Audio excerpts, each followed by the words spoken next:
Welcome to the Forest School Podcast, a show where I, Lewis, and my co-host, Wem Southerner, set out to explore a shared pedagogy. It's a space where cerebral thinking matters more than craptivities, where educational purpose outweighs pretty resources, and where inclusion is more than just a buzzword. Join us as we overthink the trivial, deep dive into whatever sparks our dopamine, and reflect on what it means to truly hold space for others, holistically and without judgment. Thanks for being here. We hope you enjoyed this episode.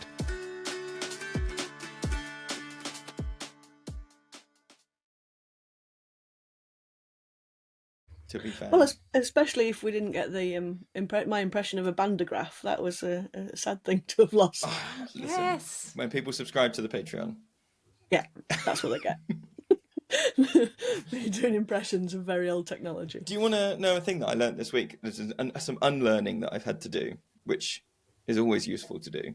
So I had been working under the impression for a long time that children don't have kneecaps until they're about 5. And I had learned this from like science journals and the like. And then I did some unlearning in that I found out that it's actually that until you're about 5, your kneecaps are cartilage. They're not bone, they're cartilage. And so they don't show up on x-rays. And so if you look at an x-ray of children, like toddlers' knees, they don't have kneecaps, but they do have one. It's just made of cartilage. And apparently that is because they are, like going to fall down a lot more. And so that's why kids like scrape their knees, but they don't smash them up like we do and then have to like slightly hobble for a week because it's way more kind of gelatinous. Wow. Do you know, my first thought was, well, how are their legs able to bend in the middle then if they don't have kneecaps? But then I realised there was a lot of other steps I was missing. I was just like, imagine, do all kids really just have really straight legs? The kneecap is the bit, my biology's not great. It's something to do with the tendon goes over the kneecap and creates like a fulcrum something, which pulls with extra force. There's something going on like that. But it does realise that it's the same as nose and ears, which means they've got like nose knees. Okay. Does that also mean you've got ear nose? Ear knees. And nose knees. Nose knees, ear knees. But But also ear nose if they're all the same thing. Yeah. Interchangeable. You can just take them off and stick them on different places. There you go. Forest School Podcast, Mr. Potato Heads. I think we need those. That would be a Christmas #1 smash hit seller. Get on it. I'll get on the production. Your two faces with detachable kneecaps. Just the okay, right. Off topic. Hello, everybody. We're in a podcast, we need to backpedal. That's not the right term. We need to forward pedal. We need to forwards pedal, but backtrack to explain how we've arrived at the conversation of today. Lily and I have been back and forth for a little while now. And so we were talking about, what's the timeline of events? Timeline of events is #1, Lewis makes a video in which he smashes up the 3 look after yourself, look after each other, look after the woods things. And he says, these are demands and I have other ways of doing things now. And they were the right thing at the time, but they don't necessarily serve me now. And then he smashes them with an axe. Then Lily sends Lewis messages with a doodle of himself drawn. It says, we have been discussing you and we disagree. Followed by various doodles. And so you were talking to your level 3 cohort, right? Yeah, that's right. And we were discussing, like, are they appropriate? Are they not appropriate? Is it like a thing that you need at the start, but then that's down the line? And, we went into this and I said that, well, I think the position that I sit from right now is that if there's a demand, there's something you can fail at.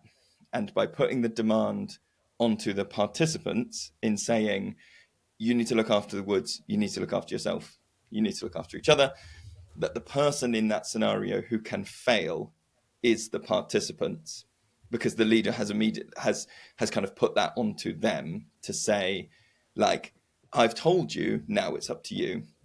Whereas this is where I was talking about, can you if you really need them? And I was saying, I think the leaders can still hold those 3 concepts internally and sort of approach any session by going, whether you say this out loud or not is a different question, but to say, today I'm going to try and look after everyone. I'm going to try and look after myself. I'm going to try and look after the forest.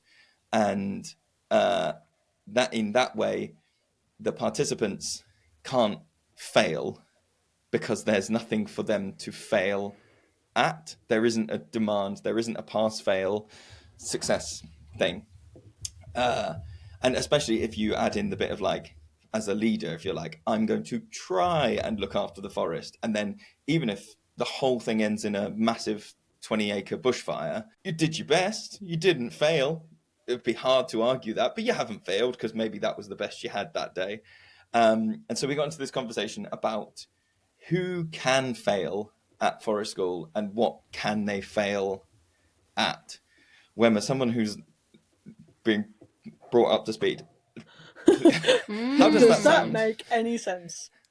Yeah, it makes loads of sense. And I had loads of thoughts that I was just writing down while you were talking about. I think even like the failing thing is a big discussion, but I feel like before we even go there, I had thoughts about the look after yourself, look after the woods, look after each other thing, about just playing devil's advocate to what you're saying about it being a demand and something you can fail at. I was thinking, yes, I can see that point of view. I was also thinking, what about the idea that getting rid of those could be seen as passing all of the responsibility for those actions onto one human being, the forest school facilitator, and that somehow is a loss of control for the participants. It's like, you don't need to, you could be doing it in a sort of like, hey guys, I'm doing you guys a favor, I'm taking away the demand, I'm going to take all that demand upon myself, it's my responsibility, don't even worry about it,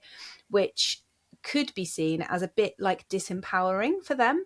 And if we're kind of aiming for, which I really strongly believe about forest school, that kind of flattened hierarchy, that actually we're aiming for community, we're aiming for connection, we're aiming for a flattened hierarchy that does saying, don't worry everyone, I'm going to shoulder this burden, it's my job.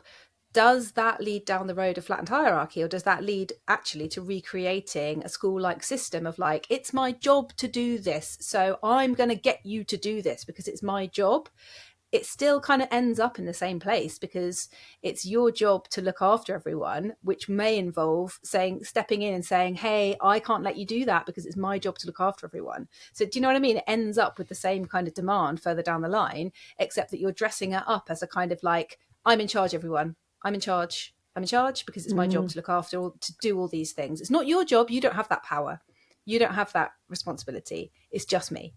Do you know what I mean? I'm just playing devil's advocate. I'm not saying that's necessarily right, but I'm just thinking, but I totally also see that it can be a demand, and that do we then have to accept that some demands are okay? It's like, you've chosen to come here to this space. A lot of people haven't chosen, especially if you're in a school, like, it's in the timetable. There you go.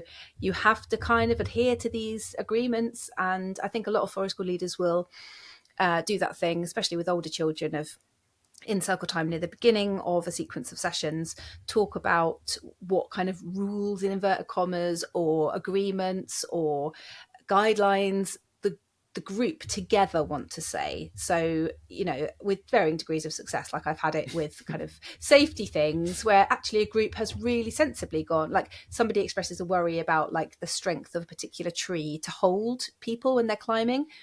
And because these kids were like year 5 and 6, I was like, okay, what do you guys think? Because they were like, oh, I don't like it when so-and-so also climbs the tree when there's already 3 of us. It doesn't feel safe. And I'm like, oh, okay, let's talk about this.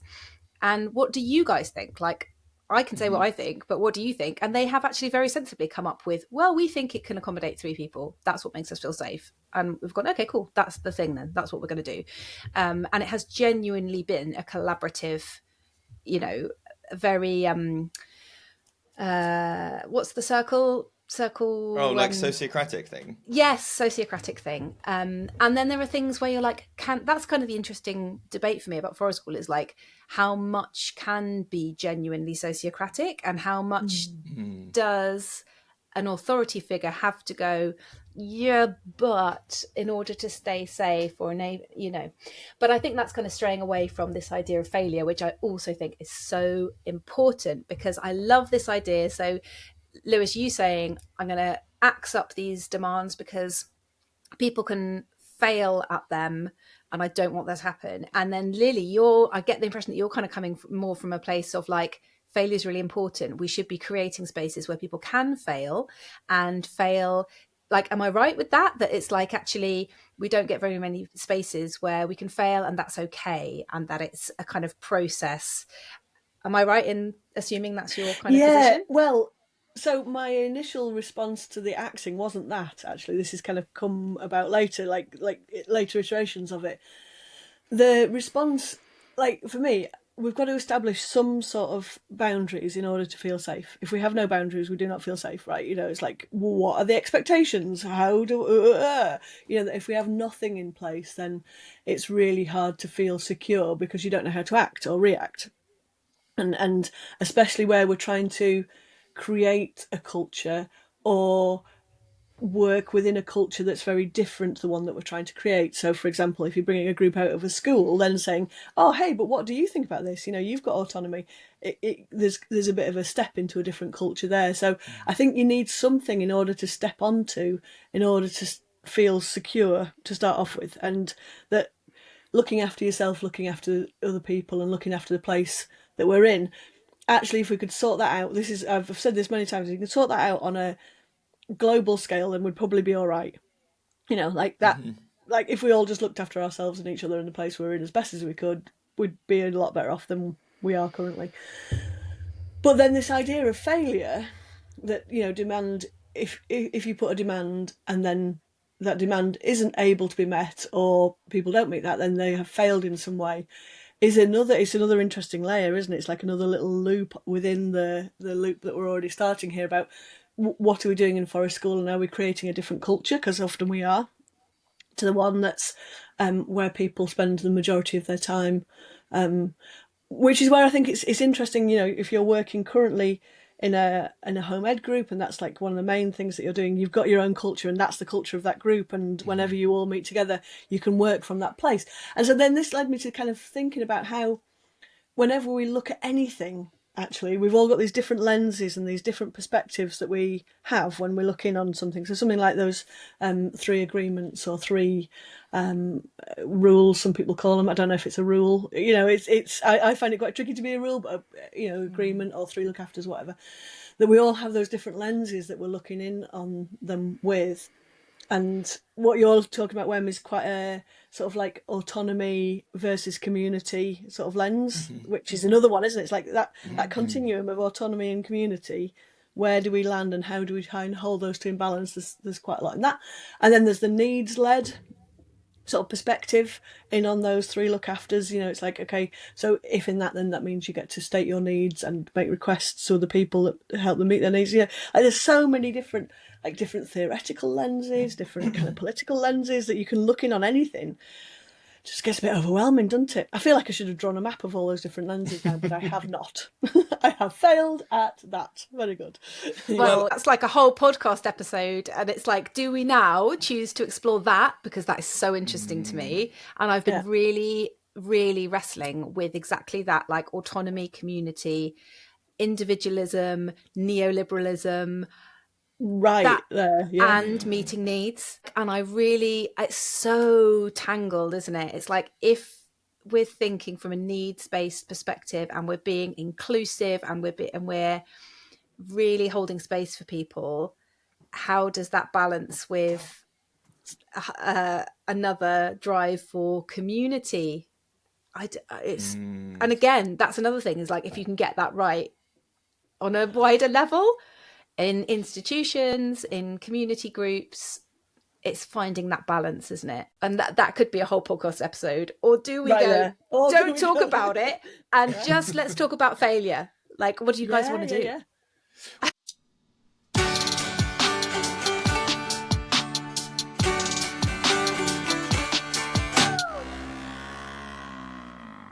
I think I'd like to talk about, there's a nuance there that I need to clarify, because I uh, I think absolutely right, Wem, and I think there's something in there which is touches on like space holding and also that like low demand, low arousal approach, which is the kind of thing where we're talking about where like if you just and I have had times where I've experimented with that with like groups come in for a Saturday morning session and you're like, there's nothing on the board, and watching people go, you know, some people going, oh, fucking yes, mate, and some people going, oh shit, this is Yeah. too much. And so finding that, you know, it's that meeting needs thing. A lot of the stuff that I've read and that women we've talked about on the podcast about space holding has often had some mention of like not necessarily it being appropriate to ask young people to hold space for others or especially for adults because they're not in a space holding role, whether there's like theory of mind stuff that needs to develop or whether there's just like emotional capacity. And I think there's something in there which is about when we're saying about like I'll take the stuff on, or when I'm saying I'll take the stuff on, it's a space holding capacity vibe where I'm going, I've got the capacity to space hold in a way that you might not. Now there's I think there's debate in whether you say, oh well, it's good to mention it so that people can start to have a taste of it young, so that they can start to. Otherwise, they might never hold space for anyone until they get older, and then suddenly be like, no, I'm entirely self-focused. But I think for me, part of the like, I would like there to not be demands comes also from almost like a desire for me to prove that I can either convince people or I can demonstrate in that kind of altruistic way the benefits of looking after yourself, looking after each other, and looking after the woods, so that in that kind of like is it Nietzsche that is all about like right intention rather than right action? One of the philosophers is all about like intention rather than action, or that good actions done with bad intentions aren't actually good actions. Um, Hang on, again with more super script. pointing. So, Good like actions. for example, like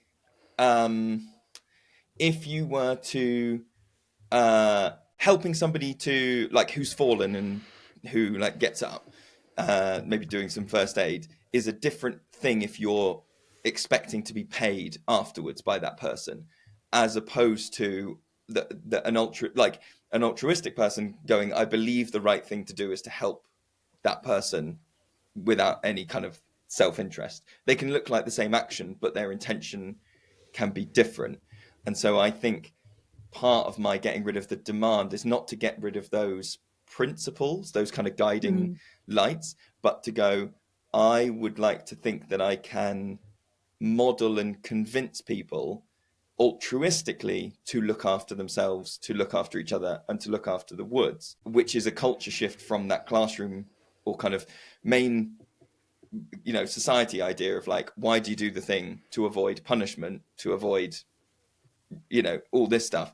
So it's not to say that I think for clarity, it's not that I want to get rid of those three things that need looking after. It's that I want them to be looked after for the right reasons, rather than like Lewis is big and scary and his eyebrows go down when I hurt people.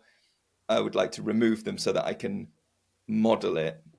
That was my goal. So that because then they're even like a 1% success in like looking after a person internally for the right reasons is a success, as opposed to me, I think if it's like look after each other, it's almost unobtainable. Someone's going to have a bad day, whether you're involved or not. Like it's almost unwinnable. Someone else will fall down, and if you're the wrong type of, or not the wrong, if you have the certain type of like personality, you could be like, oh, I shouldn't have been playing that chasing game with them because I wasn't looking after, because they fell down, and like I shouldn't, you know, like there's a space holding thing in there where that's my goal of getting rid of failures. Because that's the thing, isn't it? Like, if you take it on yourself to have that responsibility for the looking after of others, so say, for example, somebody is about to step into a really deep puddle with their very short welly, and you go, oh, no, in order to look after you, I will not let you do that? Or do you go, in order to look after you, I will have a pair of socks waiting for you? Or in order to look after you, so it's like, which of those choices do you make for them? And then that goes back to Wem's point about autonomy, doesn't it? That like you're making that decision for them. We talk about looking after yourself. You're about to step into a deep puddle. You're happy with that? You got a plan for that? Is that taste of autonomy and holding the space for your own self that I think is really important. So then there's that is then learning to fail well, which is some of the sort of points that then I was sort of starting to work out, like, okay, so if people are failing, what we're going to do about it? What is failure? What is it a problem? Is it what goes on if people do fail? Which is why we end up on failure as a topic rather than autonomy and community as a topic. But it's all linked, isn't it? It's like I feel like I've got a pin board now with all the little bits of red string. It's one of those. Yes. And I think that connects to the. I've got a diagram. I've just got a diagram. It started off as like a continuum of autonomy and community, and then it had this axis, vertical axis, and now it's got a diagonal axis. Excellent. I'm going to have to take a picture of it. It is. But I wanted to. So I really like that idea of failing well. I love that oxymoron. I guess it is.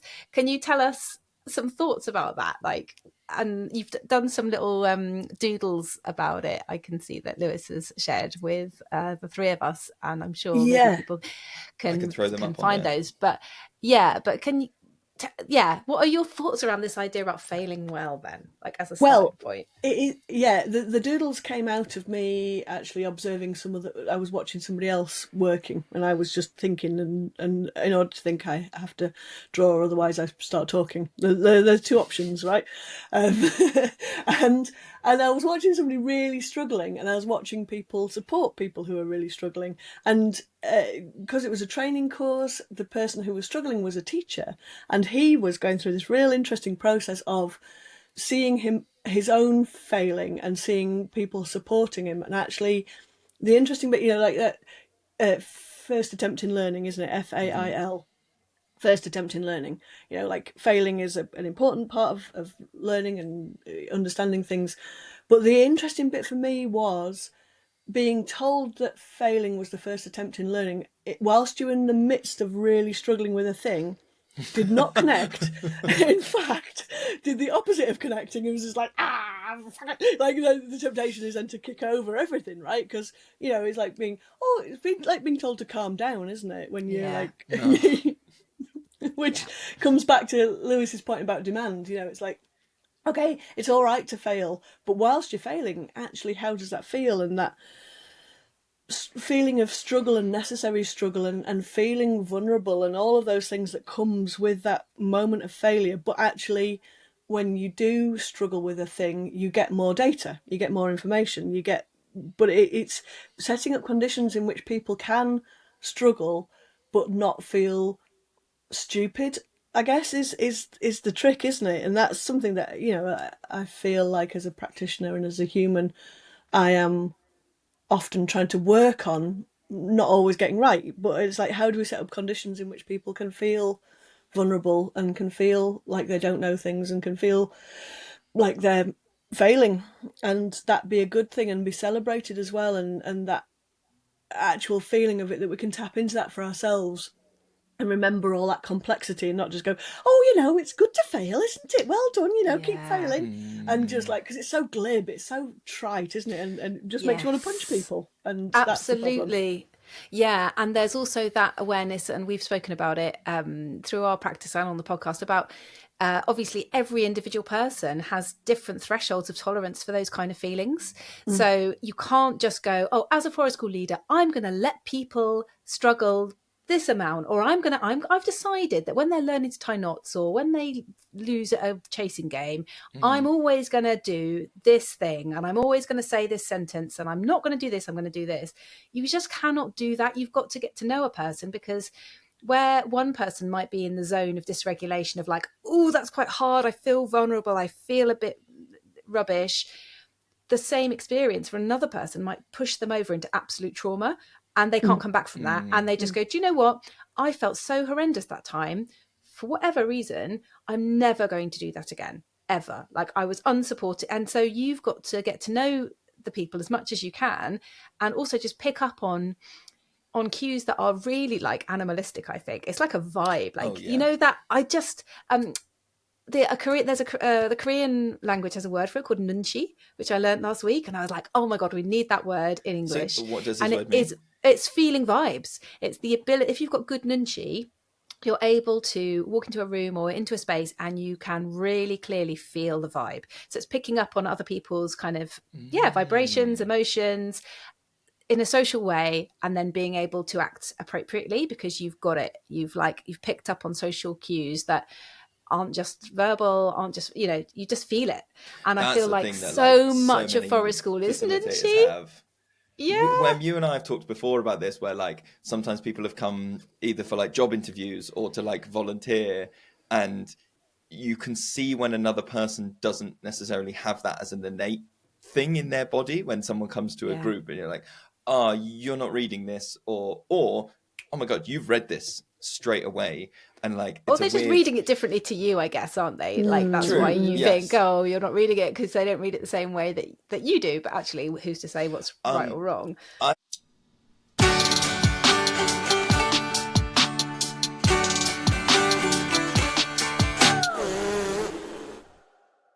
have a question about a way that the word failure gets used, and what you guys think about this. So, the phrasing that like is often in very epic films, we go like, "I failed you." Like, you can fail another person. Do you think that there's like a relational element to, if we're talking about this idea of like we want people to fail well, that you could fail yourself, you could fail, if we acknowledge that like hierarchies, as much as we might want them to be flat, they're never fully flat, and so you could fail someone who is like, I was going to say socially higher than you, and that's not quite what I mean. You could fail yourself, like, I want to get this done and I can't. You could fail the leader or the teacher in that they might set an expectation of like, I want you all to stand there quietly, don't move, and then you've failed that instruction. And then there's another one that I think often comes up, which is often where people find it more frustrating when they are failing their peers, or they feel like they are failing their peers, because it's not something that someone who is socially or power structure wise, it's not the same as an adult saying, here's the task and you failed at it. It's like, my friends really wanted me to collect the mud, or my friends wanted me to be, they wanted me to be okay with this game, and I'm not okay with this game, and I'm, that, how much do you think that relational element plays into people's sort of failure capacity? I'm going to just put myself on mute because I'm going to Google on the side, because there's something about, I've got another pin for the corkboard, something about self-determination theory, which is something I've been learning about recently, which has those three aspects of, as I'm about to Google, something about relationships, autonomy, and competence. And about getting those three things in place for people in order, and I can't remember the bit why you do that. I think it's something about then helps them feel self-motivated and able to determine their own things. So because you're right, there's something in there, isn't there, about that relational part of it. So if somebody fails their community, that's back onto the other end, one end of the axis, aren't we? Like, if you fail your community, how does that feel different from failing an authority? And that's quite interesting. But then, if it is a community, then you're not failing. You've just not been given the conditions you need. It's just more data, right? Like, okay, I wasn't able to do this thing. Why weren't you able to do that thing? Because I need this. If it's a community that you can't be removed from, I would agree. But I don't know that many children's spaces are that unconditional. Yeah, true. Because you can fail at school community and you will be removed. In lots of spaces, you can fail at forest school community and you will be removed. You might not be removed by force, but like socially, in your peer group, as an adult, you could, oh God, it's such a weird thing to be like, you could fail at that community, couldn't you? And you would be shunned. Yeah. and that's a That's the different thing, thing. isn't it? That is a different thing. While you were talking, it made me think of guilt and shame, and it's like bordering into that, isn't it? It's like if you're.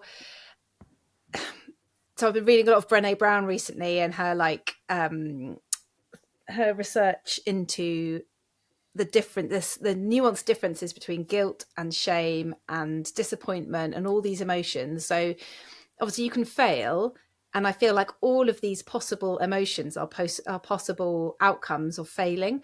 And there are obviously lots of overlaps, but some people can fail and not feel shame. Some people can, there might be situations and one person would fail at something, but it wouldn't lead to those emotions necessarily.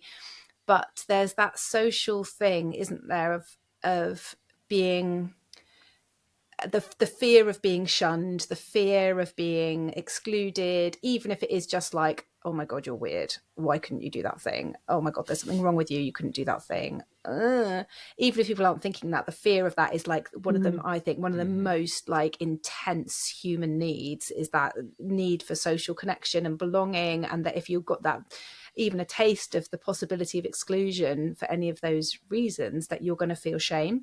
And in Atlas of the Heart, Brené Brown says that lots of researchers into shame have noticed that they've got this theory that a lot of, I mean, this is getting quite dark, but a lot of really awful happenings where, like school shootings in America, for example, people who become horrific dictators, all these people, if you look into their history, the one thing they've got in common is an experience of extreme and profound shame, and that has led them to manifest certain behaviors which are just have horrific outcomes, and that it is that experience of social exclusion and shame at a particular time in their life that has set them on a track of extremely harmful behavior to themselves and others.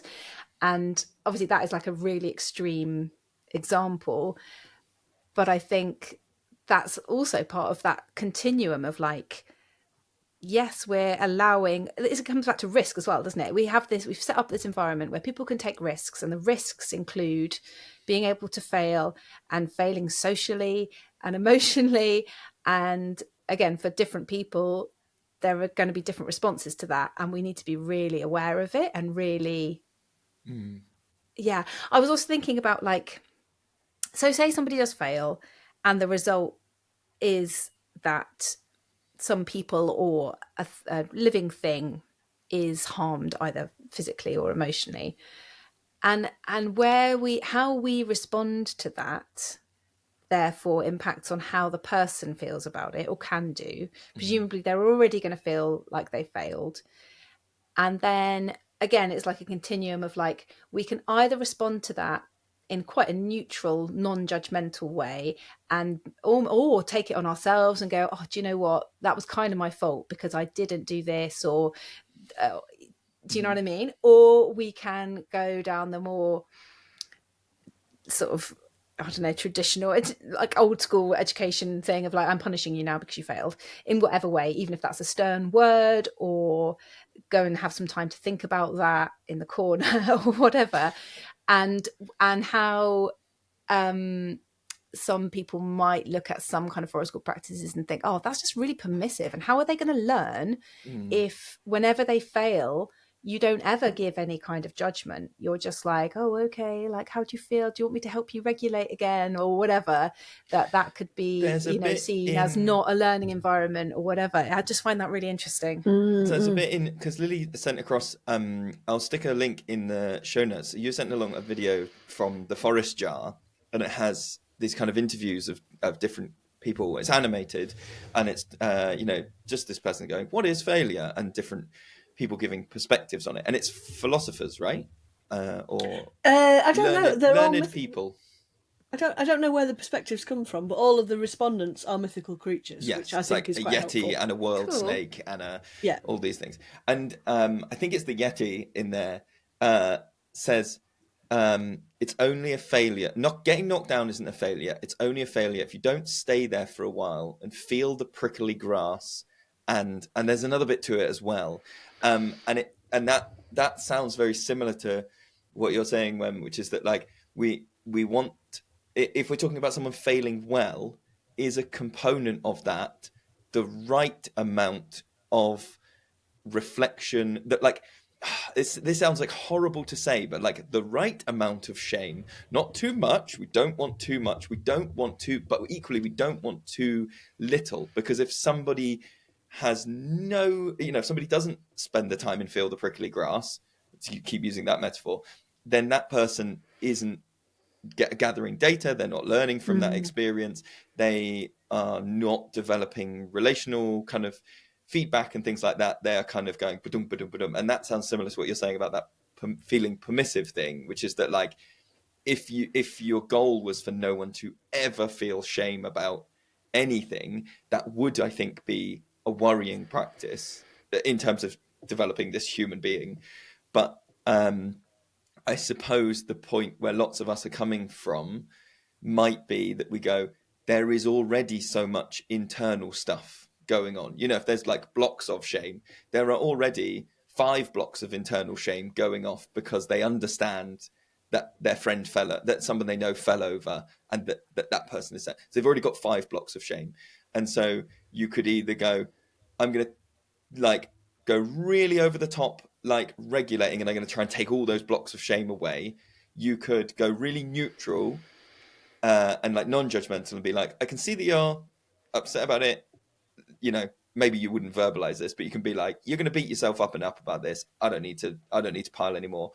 Or that traditional approach, which would go, yes, you're ashamed, but I don't think it's ashamed enough. I'm going to give you 5 more blocks of shame so that you're not just shamed about the thing that's happened. You're also shamed about letting me down and my feelings about it. And like, are we saying that one of the components of failing well is feeling the right amount of oh God, I'm going to air quote the crap out of this word, the right amount of shame, and that you only learn what that right amount is over long-term relationships? Because that's sometimes the thing when you have someone like a drop-in supply teacher, or you only go and see someone for a one-day event, and that person doesn't have that calibrated to go, listen, this person's going to beat when we've got our forest school communities going, we're like, that person might need an extra word because they might not necessarily be aware of what's going on. That person's going to need picking back up because they're going to beat themselves up about this for 6 weeks. And I need to and it's the long-term relationship that facilitates us.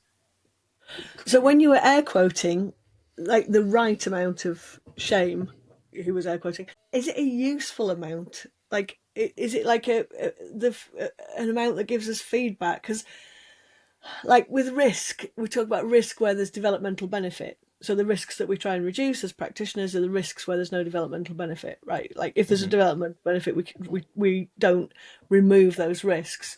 Is that the same with failure? So is there a and shame, and is it like where there's a developmental benefit, and who gets to decide that? Like this is one of the problems, isn't it, that like we're trying to just be the best humans we can in order that we can help and support other people to also be on that same path, but we don't know, do we? Like I think maybe like you were saying, like those critical aspects of those lives where people have then gone on to do things that are really horrific. Who knows, like what little thing that we've done that means somebody's gone on to do something extraordinary. We've got no idea because we were just trying the best we could with the resources we had and the knowledge we had at the time, which then we might have done completely differently 5 years later because we've learnt more things, and so this, I don't know, I'm struggling with certainty anyway, always, it's like, is it the right amount, is it a useful amount? Do we try and remove risk? Do we try and remove failure? Do we try and remove shame even, what's helpful? I've been thinking about so on one of your little doodles it says we forget the grief in failure, and I just think that like plethora of emotions that can happen with failure, like could we say we're aiming to reduce shame around failure, but we accept that there might be other emotions like disappointment. Like disappointment is different to shame. Mm-hmm. Guilt is different to shame.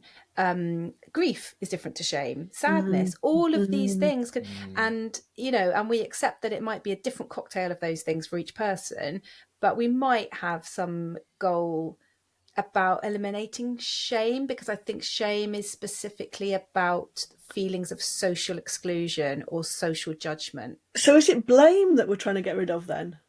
Oh yeah, maybe. Rather than shame, because shame's like an internalized thing. Blame's the Yes. externalized thing. I don't know, what would Brené Brown say? I don't know. No, because I do But think then- there's people who you can see have so much internalized shame already that even without any blame, but then that is internal shame and internal, because are they blaming themselves Yes, internally I would say for so. Yeah, things? I'm yeah, also and wondering it's about. an internalized voice of somebody else who's given them blame, presumably in the past. One imagines. I don't know, but like there's something there Is as well. there also something that to do with? So I maybe this is just how I've been imagining the things we've been talking about, but I'm imagining quite immediate cause effect failure things that are like you tried to talk to that person and you sneezed all over their face instead, and social pariah, or like you've tried to nail these two bits of wood together and they're not going, they fall apart. That's failure. But those are quite immediate failures. And Lily, you touched on something there where we were talking about things that we might do now that might not be.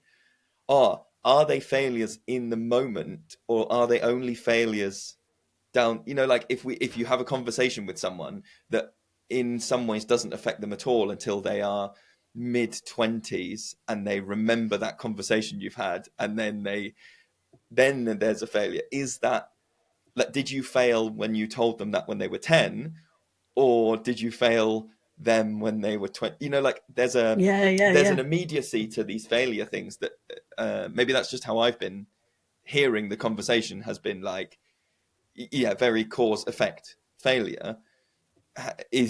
Can people fail at forest school because we're a long-term pedagogy in a different way to like a classroom-based approach, which might be like, this lesson is a contained hour. You can succeed or fail in this hour. This football match is a 90-minute, contained success failure. Does forest school have a wider capacity for successful failures or failures in general because it is so long-term?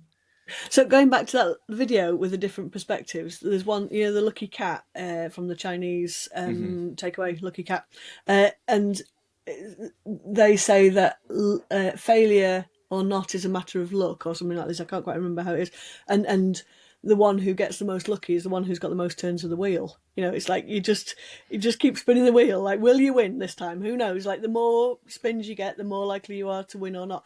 And so, is there something that we're then trying to do as practitioners, which is give people more spins of the wheel? Which is basically, if they're struggling with a thing, if they're failing at a thing, like, let's just have a little pause, little reset, a little moment of connection, because that relatedness being part of it, which then might give somebody another spin at the wheel of trying that thing again and being able to accept their feelings of shame by removing the feelings of blame. It's like, no blame in it. Let's just have another go. We can reset. It's fine. We can have another go. Like, I know you sneezed in their face, but let's just go and have a little chat with them about it. Are they? Oh, look, they're fine about it. Okay, we've got a new spin of the wheel. Like, how is that one of the things that we're trying to do? Is give people more chances. Well, chances feed into that bit. There's another, I think the world snake in that video, we really need to make sure it's in the show notes, We absolutely do. It's amazing. Talks about that your like data, in what you pay attention to in terms of data, informs and supports your world view, and that then kind of feeds in a cyclical way, and that failure is the only way to break out of that, because otherwise it's like, I pay attention to the data that confirms what I think, and then that and by paying attention I get that thing. data, and then by getting that data it confirms what I think. It reminded me of saying about spins of the wheel and that data percentage thing. This is very tenuous, but I feel like it's a useful metaphor. There's a D&D show I watch, and there's a player in there who has like a known persona for like, they always roll badly. They are, they're cursed. They always roll badly. And because it's a nerdy community, somebody had done the stats on their roles and what their averages were and all of these things. And out of all of the players at the table over like 10 years of gaming, this person who was known for having like really bad failures actually had the most high scores, the most 20s rolled on the dice out of everyone. They also had the most failures, the most ones rolled out of everyone. But their rolling, the number of rolls that they had made was 5 times the next player. So, over 10 years, the chart goes up and number 2 has rolled 1,000 times, but this person that's known for being cursed had rolled 10,000 times, because when they play, they are constantly involved in checking and doing all this stuff. But it's that thing of, which data do you pay attention to? That person has had loads of rolls of the wheel.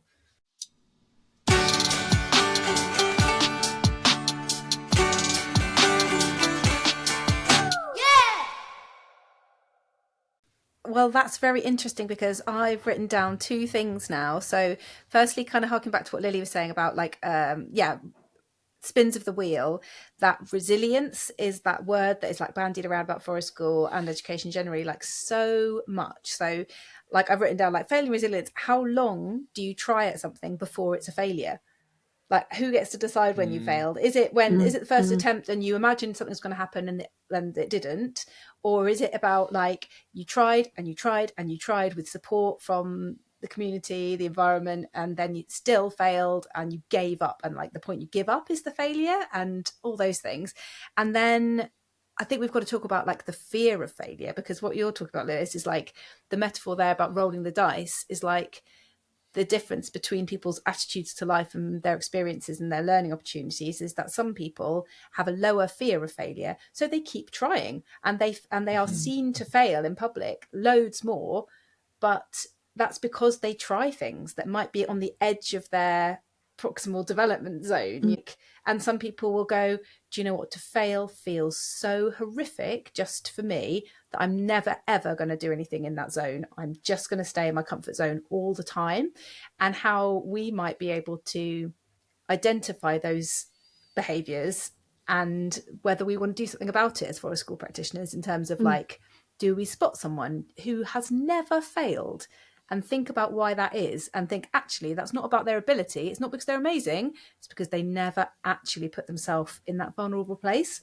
And I think that's really interesting, especially because we've got the opportunity to perhaps identify those kids or people, because which is a difference to the classroom, where, and I think a lot of the time that is a vicious cycle, that a kid in the classroom who never seems to fail, a teacher might not as easily be able to identify that they never put themselves in a vulnerable position where they might fail, because there's less autonomy, there's less choice for putting yourself in that place.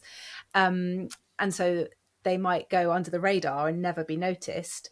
And I can't remember what I was going to say else. But there's another bit in there as well, which is like you were saying about like who decides it's a failure, because I think we will have all worked with participants who, from the outside, you can look at something that's happened and be like, yes, that did not go well for you, but internally, for whatever reason, they can't fail, because ego wise, self-esteem wise, they cannot fail.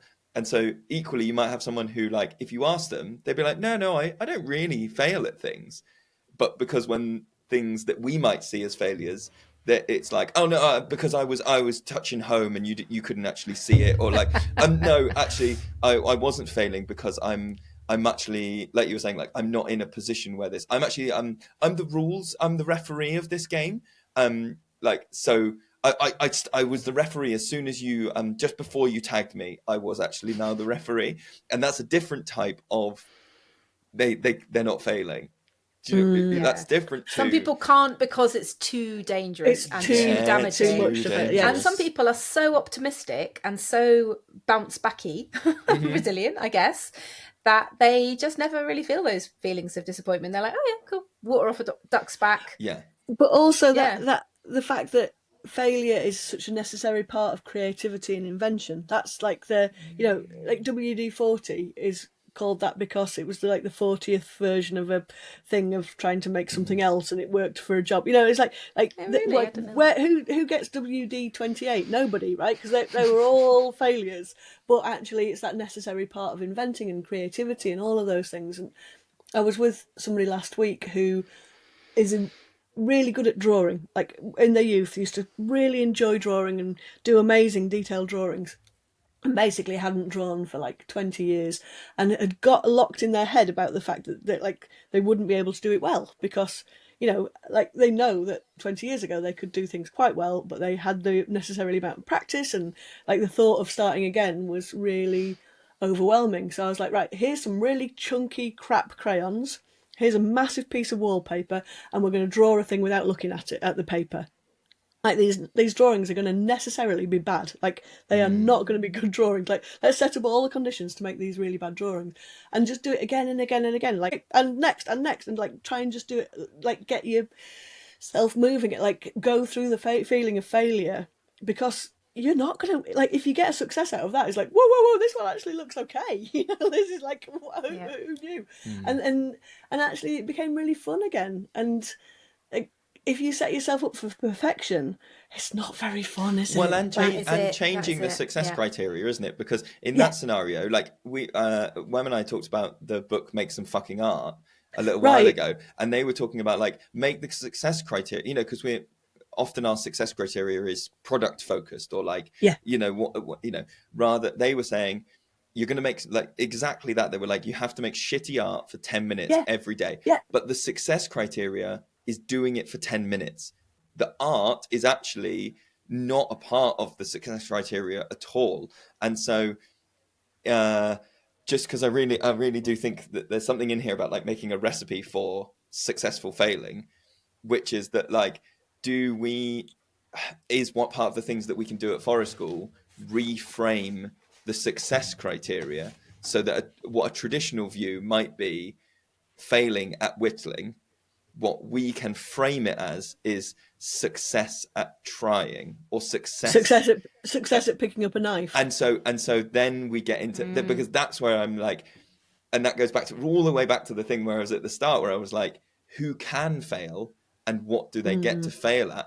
Where yes, it is very like parental of me, perhaps, but there have been times where, like sometimes on level 3 courses, sometimes with like parents it's more often parents for this one than it was more often adults, I should say, than with this one, where some people are like, well, what shall we make? What am I making? What am I whittling? I'm like, oh, we're just whittling for 10 minutes. And they're like, yeah, but can you tell me what to make? And I will sometimes in that space go, you can't make me give you a success and failure product wise. I can give you success and failure in terms of like, hey, we're going to try and sit here for 10 minutes, but you can't make me be the authority that says, and we're whittling spoons. Like I won't do that. I'm going to protect that the success criteria is time, or the success criteria is effort. And it's in that spectrum that when we're talking about it, like that's not giving people a huge amount of autonomy, maybe, because I'm not letting them choose their own success criteria, but I am, or I don't know what I'm doing. I like, it's from a good space. I believe maybe it's me trying to go, but what happens if let me hold your hand and show you a different way of doing success and failure. Let me, in that way of, that you said, when that some demands are necessary. If there has to be a demand, is there choice in what that demand is? Is there a role as a facilitator to be like, yes, there does have to be a demand in here because I'm higher in this power structure than those people are, but I get a choice about whether the demand is product focused, time focused, effort focused, all those things. Yeah. So, well, so I was just thinking then about that, like focusing on the process, not the product, which is what you're talking about, isn't it? And then like that whole feedback loop. So do we feed back to the process, or do we feed back to the product? Or actually do we do a third thing? And that's the bit where, like, so somebody's whittling and they start to make a spoon, and it turns out it's not very, they're like, oh, this is a shit spoon, right? So that's, they've been whittling, it's a shit spoon, and you go to them, oh, but no, it's not, it's a good spoon, like, oh yeah, you failed really well, no, not even failed, like it is, like you're trying to reframe what they think about it, and that doesn't work, does it? Because they've Because it's a thought about shit the spoon. product. Because it's a shit spoon, right? Yeah, and we're all agreeing here. This spoon is shit. But then if you praise the process, but you've worked really hard at this, and you've made a shit spoon, like that's also not great, right? No, but there's phrasing in there. There's phrasing in there though, because if you start it with praising the process, but praising the process is often that, like, oh, but you've worked really hard, and you've used no, a it's the knife first word. It's the first word. It's but. Yes, Putting exactly, but in there exactly. is not there. But whereas, and maybe this is me and the Forrest School Lewis character that exists, is I might start that sentence with, I don't give a shit. You did it for 10 minutes. Shaking Right, so that's a different thing. which is different to saying but. It's different to starting with but. Okay, You but did. even if you're praising the process, without but, okay, let me do that. You've made a shit spoon. You've worked really hard. Isn't it great that you've worked really hard and made a shit spoon? So, but what you're talking about is a third thing, which is like actually connecting with what might be going on for them, which is either, well, what does it need, like, to become a better spoon? Do you want a new bit of wood? Do you want to chuck that one on the fire? Like, do you need some, like, great, okay, you've done that, what next? Or is it then about connecting with them and going, oh yeah, it's really shit, isn't it? Like, whoa, what happened with this bit? Oh, okay, so why isn't it working? Actually, yeah, you've got the shit knife. Okay, let's give you the sharp knife, and then here's a fresh bit of wood. Right, what have you learned from that one? Oh, it is a lot. Yeah, you're a lot better at whittling than you thought. It's how do you then connect with that person's experience rather than going, oh, it's about the process. Oh, it's about the product. It's like actually what is going on for them. That vibes thing, that word that I wrote down. Was it Nunchi? Was that right? Nunchi. Yeah, I don't know if I'm saying that right. And I also may have garbled the, definition. Like, I really apologise if I have. So what I'm hearing there between those two examples, but about the spoon, is actually, even if you say, I don't care, you sat and whittled for 10 minutes, that's still judgment. Whereas connecting with the person is literally, it's not praising, it's literally not any kind of judgment at all. Even saying I don't care is a judgment. It's like they might say to you, they might be looking for some kind of judgment from you, and actually if you try to connect with what happened for them, which is what you were saying, Lily, where you go, so if they go, oh, look at my spoon, I'm really disappointed, it's really shit, to say something like, oh, what don't you like about it? Or what did you find? Did you find something hard about it? Just to like literally like don't even say that step of but or and you tried really hard. That's still a judgment. Like I saw that you tried really hard, which is kind of where I, lots of gentle parenting approaches. I kind of wince at that because it is still that like it's I'm an authority. World. It's I have the authority and experience to be able to judge your internal world or your outputs or your behavior. I might try and make you feel better about it, but I've still got the license to do that sort of thing. And I guess because, you're the more experienced person at whittling in the situation, but just to try to get to what's happening in their brain, because they might say, I'm really disappointed, I've made a really shit spoon, but they might not really care. Or they might really care. Like if I said that, I might be like laughing at myself going, I actually want you to share this joke with me. Or I might be going, oh, please help me, I need some guidance. Or I might be just hating myself. Like, so to try and ask some questions or to have a response, which is a bit more like, oh, right, what's going on for you right now?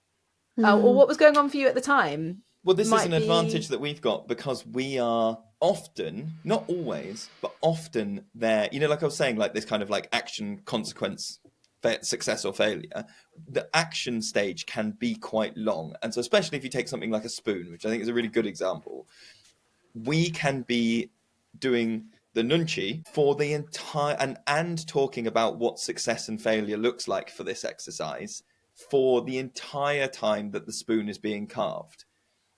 there's conversations all the way through, there's reading facial expressions all the way through, so that when you get to the end, this is where we might be having almost exactly the same approach, but like as someone's making the spoon, you're almost feeling them out before they get to the end and going, how are you? You know, how is your body language looking? Are you hunched over and taking bigger hacks and sighing a lot? In which case, when someone showed me the spoon, yeah, I obviously wouldn't be like, oh, I don't give a shit, fuck you. No, that's the vibe that you're watching the whole way through. And again, it's that like short-term, long-term thing, isn't it? Where if you're a teacher in a classroom, you might only see the finished product, and then you're being asked to give, you know, like you might go, here's the work, can you put it in your book? Show me your book at the end. Whereas because we are integrated into the process, we can be talking about success and failure things all the way through. So for me, I might be talking about like, you know, modeling my own thing all the way through of going, oh, fuck this up. Like, I just need to keep going for like 10 minutes though, because that's the goal. Oh yeah, I can remember, you know, sometimes the hardest thing is doing it for 10 minutes. And I'm like creeping that success criteria into the conversation as we go, so that when it comes out at the end, that comment of me being like, oh, but you did it for 10 minutes is built on several smaller comments and smaller conversations in the same way that like, whereas you could, you know, a very old school approach might go the other way, whereas the entire way through the spoon, you could have somebody setting up the failure conditions of going, make sure you put the crank in properly. Don't do your don't do your bowl too deep. Don't overdo it. You can always take more. Come on, no, don't round your top. Stop there. And then you've like amped up the success criteria. Whereas I'm, you know, if I use that building blocks metaphor from earlier, I'm potentially watching, well, how many blocks are going in the process, so that when there's a success or failure at the end, how do I need to respond in order to create a useful amount of shame? No, it's just well, it's just that as you were talking, it brought up a memory of woodwork for me in secondary school, which I was really enjoying, but obviously involves a bit of maths and measuring. We're all making a pencil box. That's what we're all doing, and so we're cutting angles in bits of wood so that we can do a joint, a corner. And I was sawing away, and then the teacher went, everybody stop, look this way. Look at what she's done. No. She's done the thing that I said not to do. No. She's cut the same angle on this bit of wood instead of opposite angles. So now it's not going to fit together. Don't. This is what I said not to do. And you did it. Well done.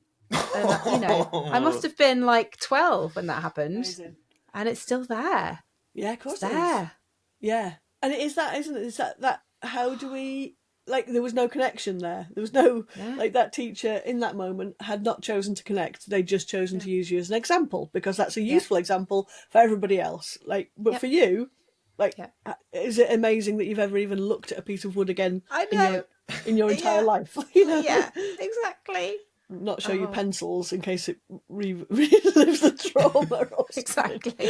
Pencils on the floor, that's fine. Just dreaming of dovetail joints flying around. Yeah. It's a mortise and tenon. Yes. But so then that's back to that, you know, like, I think a lot of the time you see these things like how to support children who are struggling, or how to do this, or 10 ways to, you know, help people who are failing. And it's that actually, is it though? You know, like, it's that back to that vibes thing of different people will need different support and different intervention. And I think, you know, increasingly, if I was to try and say there's one thing that you should do, it's do we connect? And if we connect, then can we then use our connection to understand how we feed back in a way that might or might not, or do you know what, we might fail at it, and that's also okay, because that's part of the process, right? You know, we might get it wrong. Like, I've definitely said stupid things that have not helped somebody's learning process, but I've learned from that, and maybe they have as well. You know, like that. Like, have I failed? Maybe, but you know, what have we learned from it? And so that process of connection, which is back to that relatedness, which is back to that community part of, you know, and I don't know. Oh my God, my brain hurts now. Mine too. There'll be a short pause while all our brains just go. Yeah. Lily, thank you so much. I feel like we do need to come and book in another one about autonomy and community and all of those things, but possibly when we've got brain power. Otherwise, we shall fail at it. Yes, we shall. But we shall enjoy failing at it, and we will fail really well, and that's good. Oh, yeah. Amen. Everybody already knows where all your stuff is, Lily. Like, what have you got? What's on your calendar for? We're nearly into 2026, which makes me feel a bit sick. Yeah, I'm always really fail at this bit of like being on a podcast where you go and now promote yourself, and I'm like, I do stuff. So I've got my forest school level 3 training courses. I'm up in the northwest of England in Cumbria. If you want to come and hang out in the woods and do forest school level 3, you can do. I'm looking at putting some CPD dates on. CPD standing for cake, playing and doing stuff. So that's we'll be doing some. I'm looking at some CPD dates for 2026. And I'm also thinking about making a thing. I don't know what it is yet. I'd like to. I've got a bit of a lull in January. I'd like to either make a thing or do a thing, and I don't know what that is yet. So, if you're listening to this in 2027, could you come back in time and tell me what I did, please? Thanks. And we may see you at some roadshows and things like that as well, right? Oh yes, yeah. So the Forest School Association roadshows, we're doing some of them next year. And the Forest School Association, we're teaming up with the Forest School Show, and so look out for Forest School Association there as well. And I just did a webinar for the Forest School Association on nature and the nervous system, and so that's going to be available as a to re-watch soon as well. There you go. Look, I've done much better at self-promotion. You have. Thanks. Immense. Thanks amazing. Right. That. I need to go and change because we're all wearing the same things. Yeah, it's not okay. We're all wearing a khaki green top. Do you know, when I was a child, the one way I could always drive my brother like over the edge of and he's a very placid guy, but all you need to do is just put on the same clothes as him, and he would immediately just like go from like 0 to rage and just be like, ah! And I had the matching tracksuit as him, and I knew I could just really tip him over the edge by just nipping in and putting on the same tracksuit. See, that sounds good. Have you seen people when they have a getting along shirt for their kids? Have you seen this absolutely horrendous practice? Oh yeah, evil. Like a double shirt with it's like a giant shirt, and then they put it on, and they dearie me. Yeah. No, one Christmas, my entire extended family got tracksuits. We all chose what colour we wanted, and they all had white piping on the seams, and probably like 12 of us all got a tracksuit for Christmas. I think it was probably 1987, different colours. See, that's more Power Rangers. That's much more. It's very special. Was your brother Power Ranger were you, I can't actually remember my tracksuit, but I remember my sisters, my little sisters. Is your brother older than you or younger? Older. Okay, yeah, I can see why that would really annoy you. Yeah. Also, we need to find a picture of you in 1987 as a Power Ranger, please. Thanks. Yeah, there must be a Christmas photo of us all wearing our Christmas tracksuits. We need to see that. Right. Done now. Okay. Bye, everybody. Bye. Love you. Bye. Bye. Love you.